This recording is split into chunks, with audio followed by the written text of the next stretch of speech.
जय जगन्नाथ पे तुम मो यूट्यूब चैनल लिपो क्लासेस को स्वागत। तो आज भिडियो पे देखिए कि एमडीसी ह्यूमन राइट्स बा मानविक अधिकार द्वितीय क्लास। तो पूर्व क्लास पे देखी कि मानविक अधिकार कौन बा मानविक अधिकार अर्थ और संज्ञा विषय में आलोचना करते। तो आज भिडियो आज क्लास देखिए कि मानव अधिकार गुरुत्व। ताल आउ डेरी नगरी चल पे क्लास को स्टार्ट करवा और विषयटी को बुझा चेष्टा करवा। तो देख मानव अधिकार गुरुत्व बा सिग्निफिकेंस तार गुरुत्व कौन रही। व्यक्ति जन मनीष आम जानी समस्ते मनीष भाव में जन्मग्रहण कर मानव अधिकार व्यक्ति अंतर्निहित और सजात। तो जिते से गोटे मनीष भाव से जन्मग्रहण करते जो मानव अधिकारटा अंतर्निहित और सहजात माने सब रही है से मरीगला पर्यंत एगुड़िक कौन सरकार द्वारा प्रदान कराए ना। तो देख पे सरकार कौन होता है ना आमको अनेक गुड़े अधिकार प्रदान करती मानुचे, बट ये मानव अधिकार बा मानविक अधिकारटा कौ सरकार प्रदान करती ना। से जिते मनीष भाव जड़े जन्म नहीं थाए से प्रदान करते। तो बाघ भालू चढ़ी अनेक गुड़े अच्छा पक्षी पशु अनेक गुड़े अच्छा से किसी मिली कि मानव को अधिक अधिकार मिली से जातीयता लिंग कि जातिगत पृष्ठभूमि जाति धर्म भाषा कि अन्य कौन वैशिष्ट्य निर्विशेष समस्त व्यक्तिଙ୍କର यही मौलिक अधिकार अच्छे। से जो जाति जो धर्म बा जो भाषार बा जो पृष्ठभूमि से बैकग्राउंड थाउ से देखा जाए ना समस्ते मनुष्य को समान अधिकार मिलता है गोटे मौलिक अधिकार दि जाता रही।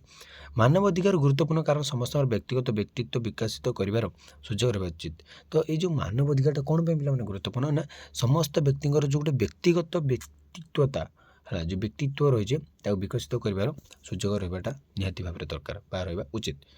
मानवता विरुद्ध जेकोसी अपराध मानव अधिकार उल्लंघन हो पाए जो हत्या निर्यातना बलपूर्वक बहिष्कार जातिभेद कि मानव सम्मान लक्ष्य करुवा अन्य कौन अपराध जदि मानवता विरुद्ध आम अपराध गोटे मानविक अधिकार से उल्लंघन कर जन हत्या करवा से आम मानविक अधिकार से गोटे उल्लंघन करते। निर्यातना देवा बलपूर्वक गोटे बहिष्कार करवा जातिभेद सृष्टि करवा मानव सम्मान को लक्ष्य करुवा अन्य कौन अपराध युड़क आम जी कहीपर आमर दैनन्दिन जीवन में आम देखुचे व्यक्तिगत और सार्वजनिक जीवन अनेक लोक जाति वर्ण धर्म भाषा लिंग और जन्मस्थान पार्थक्य हेतु शोषण शिकार होती। हाँ आम भाषा जाति नहीं बहुत गुड़े शोषण करुचे लोक मानक निजे शोषित हो बेले बेले। तो यहाँ हूँ गोटे कौन ना अपोजिट साइड ऑफ मानविक बा ह्यूमन राइट्स आम जी कह माने से गोटे तार कौन मानविक अधिकार गोटे उल्लंघन करें से गोटे तार विपरीत मुख हो जाए। तो अधिकार लोक मानकर अंतर्निहित और सेगुड़ के सरकार द्वारा प्रदान कराए ना। स्वाधीनता समानता और न्यायर अधिकार हूँ गणतंत्र लक्ष्य। तो गणतंत्र लक्ष्य कौन ना पे व्यक्ति को स्वाधीनता देवा व्यक्ति को समानता देवा व्यक्ति को न्यायर अधिकार देवा यही तीन अधिकार हूँ गणतंत्र लक्ष्य। जो कि मानविक अधिकारटा से कौन गणतंत्र न थाए जिते गोटे व्यक्ति मनुष्य भाव में जन्मग्रहण करते से मिलता है। ये अधिकार गुड़िक समस्त गणतंत्र मूलदुआ और जो सरकार मैंने मानविक अधिकार को अणदेखा करती कि उल्लंघन करती से गणतांत्रिक नुहति। जो सरकार मानविक अधिकार को अणदेखा करे उल्लंघन करने चेष्टा करे से गणतांत्रिक नुहति। मानविक अधिकार उल्लंघन अनेक प्रकार घटिपारे विभिन्न प्रकार थाए। मानविक अधिकार व्यक्ति मान समाज मध्य परस्पर सहित किपर पारस्परिक क्रिया करती ता गठन करे और राष्ट्र सहित से संपर्क और से प्रति राष्ट्र गुरुत्व को दायित्व को आकार दिए। तो ये जो मानविक अधिकार पे कौन बेस दरकार ना से जो आम व्यक्ति मान जो समाज मध्य परस्पर सहित जो गोटे पारस्परिक क्रिया करें से साहाय्य करे और राष्ट्र सहित से संपर्क कौन और राष्ट्र से कर्तव्य कौन से से आमको बुझे दिए। मानविक अधिकार आईन सरकार को किसी सकारात्मक कार्य ग्रहण करने को बाध्य करे से किसी नकारात्मक कार्य ग्रहण करने को निषेध करे। तो किसी सकारात्मक कार्य ग्रहण करने को बाध्य करे सकारात्मक कार्य करने को एवं पॉजिटिव कार्य करने कौन से बाध्य करे और नेगेटिव कार्य को निषेध करे। व्यक्ति मान को क्षति और अन्याय रक्षा कर चिंता प्रकाश कर अन्य मानकर अधिकार को समर्थन कर मानविक अधिकार को गुरुत्वपूर्ण भूमिका ग्रहण करे। तो देखिए केतटा अधिकार रही मानविक अधिकार बाक स्वाधीनता है यहाँ आमको किए गुरुत्व देखिए बाक स्वाधीनता फ्रीडम ऑफ स्पीच यह एक मौलिक अधिकार जहाँ व्यक्ति मानक सेमानकर राजनैतिक चिंताधारा प्रकाश करने और राजनैतिक आलोचन अंशग्रहण करने सक्षम कर माने आम राजनैतिक चिंताधारा को आम प्रकाश करें आम राजनैतिक आलोचन अंशग्रहण करें। बाक स्वाधीनता कहिबार जो रही फ्रीडमटा स्वाधीनता निर्यातन सुरक्षा प्रोटेक्शन फॉर द टर्चर आम जी कहीपर यह एक अत्यावश्यक अधिकार जहाँ निर्यातना निष्ठुर और ଅସ୍ୱାଭାବିକ ଦଣ୍ଡ ଏବଂ ଅମାନବୀୟ କିମ୍ବା ଅପମାନଜନକ ବ୍ୟବହାରକୁ ନିଷେଧ କରେ। ଚିନ୍ତା ଏବଂ କର୍ମର ସ୍ୱାଧୀନତା ଚିନ୍ତା ଏବଂ ଧର୍ମର ସ୍ୱାଧୀନତା ପିଲାମାନେ ଚିନ୍ତା ଏବଂ ଧର୍ମର ସ୍ୱାଧୀନତାର ଅଧିକାର ମୂଲ୍ୟବାନ ଏବଂ ସମସ୍ତ ବ୍ୟକ୍ତିଙ୍କୁ ସେମାନଙ୍କର ସାମାଜିକ ଅବସ୍ଥା ନିର୍ବିଶେଷରେ ସୁଗମ ହେବା ଉଚିତ। ତ ଏକ ସୁସ୍ଥ ପରିବେଶର ଅଧିକାର ଏକ ସୁସ୍ଥ ପରିବେଶରେ ମାନବିକ ଅଧିକାର ନିଶ୍ଚିତ କରେ ଯେ ସମସ୍ତ ବ୍ୟକ୍ତି ଏକ ସ୍ୱଚ୍ଛ ସୁସ୍ଥ ଏବଂ ସ୍ଥାୟୀ ପରିବେଶରେ ରହିବାର ସୁଯୋଗ ପାଇବେ। ତ ସେ କ'ଣ କରେ ନା ଗୋଟେ ବ୍ୟକ୍ତି ଯେପରି ସ୍ୱଚ୍ଛ ସ୍ଥାନ ବା ସୁସ୍ଥ ବା ଗୋଟେ ସ୍ଥାୟୀ ପରିବେଶରେ ଯେମିତି ରହିପାରେ, ତ ସେଥିପାଇଁ ସେ କ'ଣ କରିବ ନା ସେଇଟା ତାକୁ ଗୋଟେ ଅଧିକାର ଦିଆଯିବ। ଏଥିରେ ସ୍ୱଚ୍ଛ ବାୟୁ, ଶୁଦ୍ଧ ପାନୀୟ ଜଳ ପିଇବା ଏବଂ କ୍ଷତି ନ କଲା ଭଳି ଭୂମିରେ ବାସ କରିବାର ସୁବିଧା ଅନ୍ତର୍ଭୁକ୍ତ। ଜାତିସଂଘର ସାଧାରଣ ସଭା 2022ରେ ଏକ ସୁସ୍ଥ ପରିବେଶର ଅଧିକାର ଘୋଷଣା କରାଯାଇଥିଲା। ଏଇଟା ଆମର ଜାତିସଂଘରେ କରାଯାଇଥିଲା 2022ରେ। ତାର ଆସିଲା ଗୋପନୀୟତାର ଅଧିକାର ବା ଯେଉଁ ପ୍ରାଇଭେସି। ଗୋପନୀୟତାର ଅଧିକାର ଏକ ମୌଳିକ ମାନବିକ ଅଧିକାର ଯାହା ବ୍ୟକ୍ତିମାନଙ୍କୁ ସେମାନଙ୍କ ନିଜସ୍ୱ ବ୍ୟକ୍ତିଗତ ସୂଚନା ଉପରେ କ୍ଷମତା ରଖିବାକୁ ଅନୁମତି ଦିଏ। ତ ଭାରତୀୟ ସମ୍ବିଧାନର ଧାରା 21ରେ ଗୋପନୀୟତା ଅଧିକାରକୁ ସୁନିଶ୍ଚିତ କରେ। ତ ଆମର ଯେଉଁ ରହିଛି ଆମର ସମ୍ବିଧାନର ମଧ୍ୟ ଧାରା ରହିଛି ଗୋପନୀୟତାଟା, ସେଇ ଅଧିକାରକୁ କିଏ ସୁନିଶ୍ଚିତ କରେ ନା ଭାରତୀୟ ସମ୍ବିଧାନ ବା ଇଣ୍ଡିଆନ୍ କନଷ୍ଟିଟ୍ୟୁସନ୍ ଆମର ଧାରା 21ରେ ଅଛି ସେଇଟା। ତାପରେ ଆସିଲା ଶିଶୁ ଅଧିକାର। ଦେଖିବେ ପିଲାମାନେ, ଶିଶୁ ଅଧିକାର ମାନବ ଅଧିକାର ଏକ ମୌଳିକ ଦିଗ, କାରଣ ସେମାନେ ଉତ୍ତମ ମଣିଷ ହେବା ପାଇଁ ଅଧିକାର ପାଇବାକୁ ହକଦାର। ଶିଶୁମାନଙ୍କର ଖାଦ୍ୟ, ପୋଷାକ ଏବଂ ରହିବା ପାଇଁ ଏକ ସୁରକ୍ଷିତ ସ୍ଥାନ ପାଇବାର ଅଧିକାର ଅଛି, ଯାହାଦ୍ୱାରା ସେମାନେ ସର୍ବୋତ୍ତମ ଉପାୟରେ ବିକାଶ କରିପାରିବେ। ମାନେ ଶିଶୁମାନଙ୍କୁ ମଧ୍ୟ ସେମାନଙ୍କର ଗୋଟେ ଅଧିକାର ଅଛି ଯେ ସେମାନେ ସର୍ବୋତ୍ତମ ଉପାୟରେ କେମିତି ଶିକ୍ଷା ଲାଭ କରିପାରିବେ ବା ସେମାନେ କେମିତି ଗୋଟେ ସୁରକ୍ଷିତ ସ୍ଥାନରେ ରହିପାରିବେ। ତ ଏଗୁଡ଼ିକ ସେମାନଙ୍କର ଏକ ପର୍ଯ୍ୟାପ୍ତ ଜୀବନଶୈଳୀ, ସ୍ୱାସ୍ଥ୍ୟସେବା, ଶିକ୍ଷା ଏବଂ ସେବା ଏବଂ ଖେଳ ଓ ମନୋରଞ୍ଜନର ମଧ୍ୟ ଅଧିକାର ରହିଛି। ତ ଏଗୁଡ଼ି ହେଉଛି ଗୋଟେ ଅଧିକାର ପିଲାମାନେ ମାନବିକ ଅଧିକାର ଯଦି ଆମେ ଦେଖିଦେବା ବା ତା'ର ଗୋଟେ ଗୁରୁତ୍ୱ ରହିଛି ଏଠାରେ। ତ ତାପରେ ଆମେ ଦେଖିବା ପିଲାମାନେ ମାନବିକ ଅଧିକାର ବିବର୍ତ୍ତନ ଏବଂ ଐତିହାସିକ ବିକାଶ। ତ ଦେଖିବା ମାନବିକ ଅଧିକାର ବିକାଶ ଏବଂ ଏକ ଜଟିଳ ଏବଂ ବହୁବିଧ ପ୍ରକ୍ରିୟା ଯାହା ବହୁ ଶତାବ୍ଦୀ ଧରି ବିଭିନ୍ନ ଦାର୍ଶନିକ, ଧାର୍ମିକ ଏବଂ ଆଇନଗତ ପରମ୍ପରା ଦ୍ୱାରା ପରିଚାଳିତ ସେ ହୋଇଆସିଛି। ସେଇଟା ଗୋଟେ ବହୁତ ଜଟିଳ ପ୍ରକ୍ରିୟା ପିଲାମାନେ, ଆଉ ସେ ଗୋଟେ ବହୁବିଧ ପ୍ରକ୍ରିୟା ଯେଉଁଟାକି ବହୁତ ପୁରୁଣା ଦିନରୁ ବା ଶତାବ୍ଦୀ ଧରି ସେ ଆସୁଛି। ଏକ ସାର୍ବଭୌମ ରାଷ୍ଟ୍ର ବିରୁଦ୍ଧରେ ଜଣେ ବ୍ୟକ୍ତିଙ୍କ କିଛି ମୌଳିକ ଅବିଚ୍ଛେଦ୍ୟ ଅଧିକାର ଥିବା ଧାରଣା, ଯାହା ପ୍ରାକୃତିକ ଆଇନ ଏବଂ ପ୍ରାକୃତିକ ଅଧିକାରର ସିଦ୍ଧାନ୍ତରୁ ଉତ୍ପତ୍ତି ହୋଇଥିଲା। ଥମାସ ହବ୍ସ, ଜନ୍ ଲକ୍ ଏବଂ ଜିନ୍ ଜ୍ୟାକ୍ ରୁସୋ ହେଉଛନ୍ତି 3 ଜଣ ମୁଖ୍ୟ ଚିନ୍ତାନାୟକ ଯେଉଁମାନେ ପ୍ରାକୃତିକ ଅଧିକାର ତତ୍ତ୍ୱଟାକୁ ବିକଶିତ କରିଥିଲେ। ଥମାସ ହବ୍ସ ପ୍ରାକୃତିକ ଅଧିକାର ତତ୍ତ୍ୱର ପ୍ରଥମ ପ୍ରବକ୍ତା ଥିଲେ। ତ ଏଇଟା ମନେ ରଖ ପିଲାମାନେ, ପ୍ରାକୃତିକ ଅଧିକାର ତତ୍ତ୍ୱର ପ୍ରଥମ ପ୍ରବକ୍ତା କିଏ ଥିଲେ ନା ଥମାସ ହବ୍ସ। ତ ତାଙ୍କର ପ୍ରସିଦ୍ଧ ପୁସ୍ତକ କ'ଣ ଥିଲା ନା ଲେଭିଆଥାନ୍। ସେ ସମର୍ଥନ କରିଥିଲେ ଯେ କ'ଣ ନା କୌଣସି ବ୍ୟକ୍ତିକୁ ପ୍ରକୃତିର ଅବସ୍ଥାରେ ଉପଭୋଗ କରୁଥିବା ଜୀବନ ଅଧିକାରରୁ ବଞ୍ଚିତ କରାଯାଇପାରିବ ନାହିଁ। ତ ଏଇଟା ବହୁତ ଇମ୍ପୋର୍ଟାଣ୍ଟ ପିଲାମାନେ। ସେ କ'ଣ କହିଥିଲେ ନା ସେ ସମର୍ଥନ କରିଥିଲେ ଯେ କୌଣସି ବ୍ୟକ୍ତିଙ୍କୁ ପ୍ରକୃତିର ଅବସ୍ଥାରେ ଉପଭୋଗ କରୁଥିବା ଜୀବନ ଅଧିକାରରୁ ତାଙ୍କୁ ବଞ୍ଚିତ କରାଯାଇପାରିବ ନାହିଁ। ସେ ତାଙ୍କ ପୁସ୍ତକରୁ ମଧ୍ୟ ସେ ଲେଖିଥିଲେ। ଜନ୍ ଲକ୍ ତାଙ୍କ ପୁସ୍ତକ ଟୁ ଟ୍ରେଟାଇଜେସ୍ ଗଭର୍ଣ୍ଣମେଣ୍ଟରେ ଏହି ଧାରଣା ମଧ୍ୟ ବିକଶିତ କରିଥିଲେ। ସେ ଯୁକ୍ତି କରିଥିଲେ ଯେ ପ୍ରତ୍ୟେକ ମଣିଷର ଜୀବନ, ବ୍ୟକ୍ତିଗତ ସ୍ୱାଧୀନତା ଏବଂ ସମ୍ପତ୍ତିର ପ୍ରାକୃତିକ ଅଧିକାର ଅଛି ଏବଂ କୌଣସି ସରକାରୀ କର୍ତ୍ତୃପକ୍ଷ ବ୍ୟକ୍ତିବିଶେଷଙ୍କୁ ଏହି ଅଧିକାରରୁ ବଞ୍ଚିତ କରିବାର କ୍ଷମତା ନାହିଁ, କାରଣ ସେମାନେ ନାଗରିକ କିମ୍ବା ରାଜନୈତିକ ସମାଜ ସୃଷ୍ଟି ପୂର୍ବରୁ ମଧ୍ୟ ସେଗୁଡ଼ିକୁ ଉପଭୋଗ କରିଥିଲେ। ତ ଏଇଟା ଥିଲା ତାର ବ୍ୟାକଗ୍ରାଉଣ୍ଡ ପିଲାମାନେ ହେଲା। ରୁସୋ, ଜନ୍ ଲକ୍ ଆସିଲେ। ରୁସୋଙ୍କୁ ପ୍ରାକୃତିକ ଆଇନର ସର୍ବଶ୍ରେଷ୍ଠ ମୌଳିକ ଭାବରେ ବିବେଚନା କରାଯାଏ। ତାଙ୍କ ପୁସ୍ତକ ଦି ସୋସିଆଲ କଣ୍ଟ୍ରାକ୍ଟରେ ସେ କହିଛନ୍ତି କି ସମସ୍ତ ମଣିଷ ସ୍ୱାଧୀନ ଭାବରେ ଜନ୍ମଗ୍ରହଣ କରନ୍ତି, କିନ୍ତୁ ସବୁଠି ସେମାନେ ଶୃଙ୍ଖଳରେ ଆବଦ୍ଧ।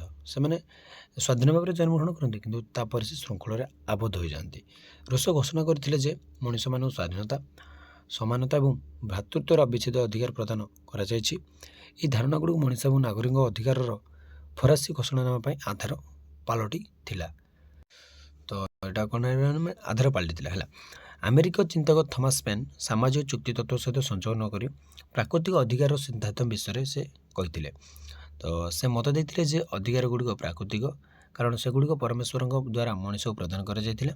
ଏହି ଅଧିକାରଗୁଡ଼ିକ ଯେକୌଣସି ଦେଶର ଆଇନଗତ ସଂହିତାଠାରୁ ସ୍ୱାଧୀନ ଭାବରେ ବିଦ୍ୟମାନ। ତ ପ୍ରଥମ ପିରିୟଡ଼ ଅଧିକାର, ଯାହାକୁ ନାଗରିକ ଏବଂ ରାଜନୈତିକ ଅଧିକାର ମଧ୍ୟ କୁହାଯାଏ, ତାହା ହେଉଛି ଏକ ପ୍ରକାର ଅଧିକାର। ସେଇଟା ହେଉଛି ଏକ ପ୍ରକାର ଅଧିକାର ଯାହା ବ୍ୟକ୍ତିଙ୍କୁ ରାଷ୍ଟ୍ରଠାରୁ ସୁରକ୍ଷା ଦିଏ ଏବଂ ସେମାନଙ୍କୁ ପ୍ରଭାବିତ କରୁଥିବା ନୀତିଗୁଡ଼ିକ ଉପରୁ କିଛି ପ୍ରଭାବ ପକାଏ। ନୀତିଗୁଡ଼ିକ ଉପରେ ସେ କିଛି ପ୍ରଭାବ ପକାଏ। ତ ଯେଉଁ ପ୍ରଥମ ପିଢ଼ିର ଅଧିକାର ହେଲା ପିଲାମାନେ ଏମିତି ଗୋଟେ ଅଧିକାର ଯିଏ କ'ଣ ବ୍ୟକ୍ତିଙ୍କୁ ରାଷ୍ଟ୍ରଠାରୁ ସୁରକ୍ଷା ଦିଏ ଏବଂ ସେମାନଙ୍କୁ ପ୍ରଭାବିତ କରୁଥିବା ନୀତିଗୁଡ଼ିକ ଉପରେ ମଧ୍ୟ କିଛି ପ୍ରଭାବ ପକାଏ। ତ ପ୍ରାରମ୍ଭିକ ଅଧିକାରଗୁଡ଼ିକ ମୁଖ୍ୟତଃ ସ୍ୱାଧୀନତାର ଅଧିକାର, ଜୀବନର ଅଧିକାର, ସମ୍ପତ୍ତିର ଅଧିକାର ଏବଂ ଅତ୍ୟାଚାର ପ୍ରତିରୋଧ ଅଧିକାର, ଯାହା ଉଦାରବାଦ ଚିନ୍ତାଧାରା ଦ୍ୱାରା ଅନୁପ୍ରାଣିତ ଏବଂ ରାଷ୍ଟ୍ର ବିରୁଦ୍ଧରେ ସୁରକ୍ଷା ପାଇବାର ଅଧିକାର ଭାବରେ ସେଇଟା ବିବେଚନା କରାଯାଏ। ମାନବିକ ଅଧିକାର ପ୍ରଥମ ପିଢ଼ି ହେଉଛି ନାଗରିକ ଏବଂ ରାଜନୈତିକ ଅଧିକାର।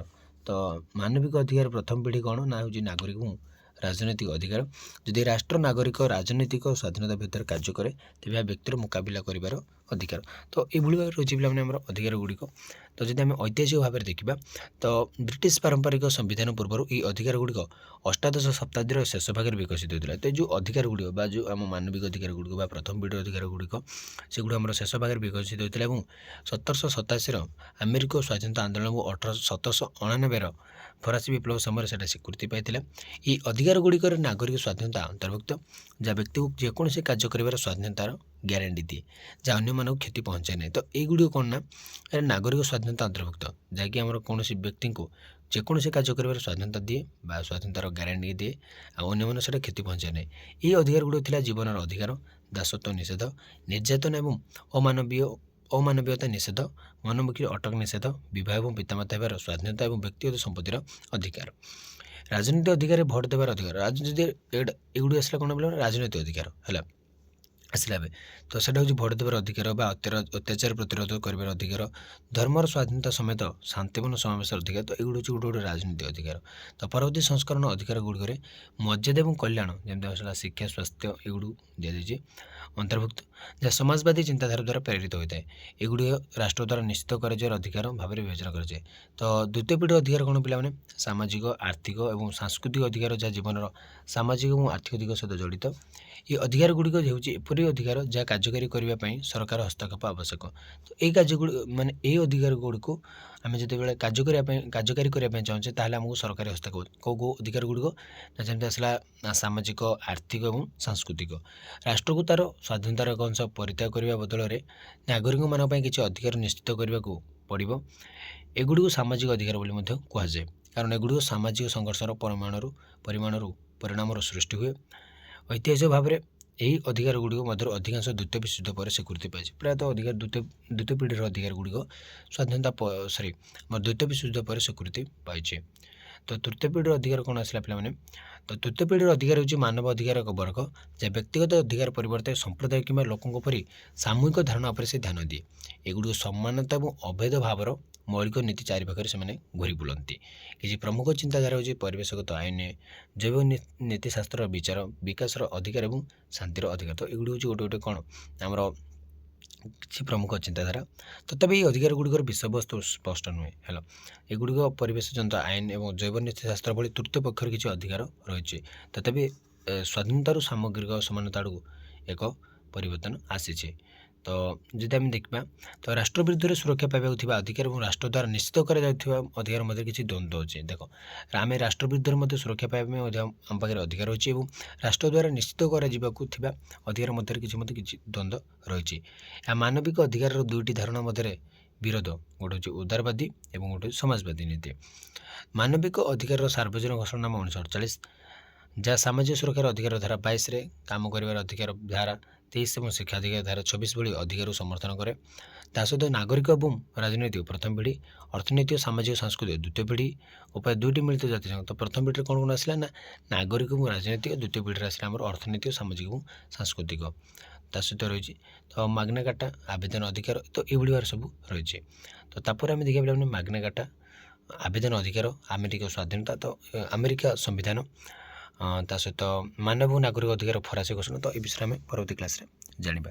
ତ ସେତେବେଳେ ଯାଏଁ ବିଦାୟ ରହୁଛି ପିଲାମାନେ, ରହିଲି, ଜୟ ଜଗନ୍ନାଥ।